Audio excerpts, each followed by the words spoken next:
رمضان المبارک کے مہینے میں 4 آدمیوں کی کوئی عبادت قبول نہیں ہوتی ہے۔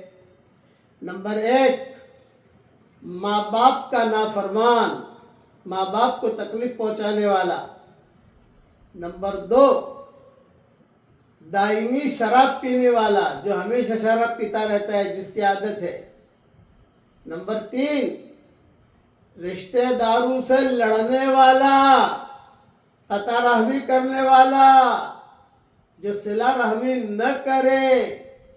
اور نمبر 4، وہ آدمی اور وہ عورت جو اپنے دل کے اندر لوگوں کے بارے میں نفرت رکھے، کینہ بھرا ہوا ہو۔ ان چاروں کی رمضان میں کوئی عبادت قبول نہیں ہوتی ہے، باقی سب کی اللہ قبول کر لیتا ہے۔ یہ مضمون بیہقی میں ہے۔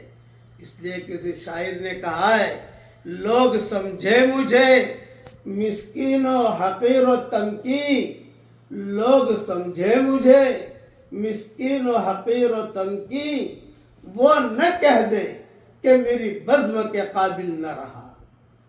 رمضان کے مہینے میں وہ اللہ نہ کہہ دے کہ اب یہ میری بزم کے قابل نہیں ہے۔ یہ 4 آدمی اللہ کی بزم سے نکل جاتے ہیں۔ اس لیے ان 4 رذائل سے اللہ تعالی ہم سب کی حفاظت فرمائے۔ کہیے آمین۔